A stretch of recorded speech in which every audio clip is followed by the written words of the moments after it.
5 है, कहाँ रहेगी चिड़िया। ये लिखिए महादेवी वर्मा ने। आंधी आई जोर शोर से,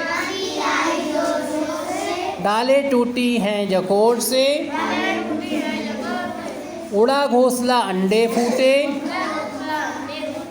किससे दुख की बात कहेगी, अब ये चिड़िया कहाँ रहेगी। हमने खोला अलमारी को, बुला रहे हैं बेचारी को, पर वो ची ची कराती है, घर में तो वो नहीं रहेगी, अब ये चिड़िया कहाँ रहेगी। घर में पेड़ कहाँ से लाएं, कैसे घोंसला बनाएं, कैसे फूटे अंडे जोड़ें, किससे सब बात कहेगी, अब ये चिड़िया कहाँ रहेगी। ये पाठ महादेवी वर्मा ने ये कविता लिखी है। इसमें पहले कहा गया कि आंधी आई, बहुत ज़ोर शोर से आंधी है, यानी बहुत तेज़ी से आंधी आई। इससे जो डालें थी पेड़ की वो एक झरोके से यानी हवा के झोंके से टूट गई हैं, और जिससे अंडा उसमें घोंसला रखा था, और घोंसले में जो घोंसला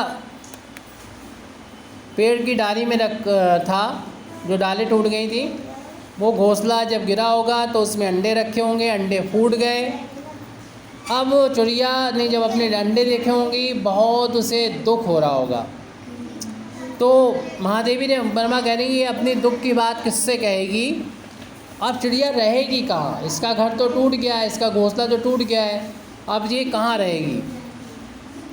तो इन्होंने देखा होगा महादेवी वर्मा जब छोटी होंगी तब इन्होंने सोचा होगा कि ये अपना अलमारी का दरवाज़ा खोल दें तो हो सकता है चिड़िया जो है आके यहाँ पर रहने लगेगी, उसका घर टूट गया है। लेकिन उनकी ये कोशिश कामयाब नहीं रही, क्योंकि उन्होंने अलमारी का दरवाज़ा खोला और उसको बुलाया भी बेचारी को, लेकिन वो ची ची कर रही है, वो ची ची करती रही। घर में तो ये नहीं रही, उनको पता चल गया, क्योंकि उसको खतरा लग रहा था। ऐसे नहीं घर वाले उसको पकड़ लें मारें, या उसको और ख़तरा हो सकता है कि घर में बिल्ली भी होती है, उसको नुकसान पहुंचा सकती है। अब ये चिड़िया क्या कहाँ रहेगी, ये महादेवी वर्मा सोचती रहीं। घर में पेड़ कहाँ से लाएं, घर के अंदर तो पेड़ होते नहीं हैं, पेड़ तो बाहर होते हैं। कैसे घोंसला बनाए, और जो घोंसला टूट गया वो बनेगा कैसे, हम कैसे बना लेंगे। किससे सब बात कहेगी, ये सोचे नहीं ये जिसके ऊपर जो मुसीबत टूटी है ये सब चिड़िया कहेगी किससे। उसका पेड़ चला गया, उसके अंडे फूट गए सारे, तो ये चिड़िया कहाँ रहेगी। तो यहाँ पर महादेवी वर्मा को आधुनिक युग की मीरा कहा जाता है।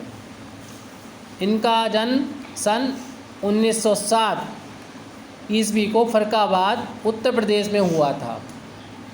उन्होंने साहित्य की विविध विधाओं पर लेखनी चलाते हुए, यानी लिखते हुए, लेखनी चलाते हुए मतलब लिखते हुए हिंदी साहित्य को समृद्ध किया, यानी मजबूत किया। निहार, रश्मि और नीरजा, सांदगी, दीपशिखा, पथ के साथी श्रृंखला की कड़ियाँ इनकी प्रमुख कृतियाँ हैं। इनका निधन प्रयागराज में सन 1987 ईस्वी में हुआ था। 1987 में, सन 1987 में हुआ था निधन।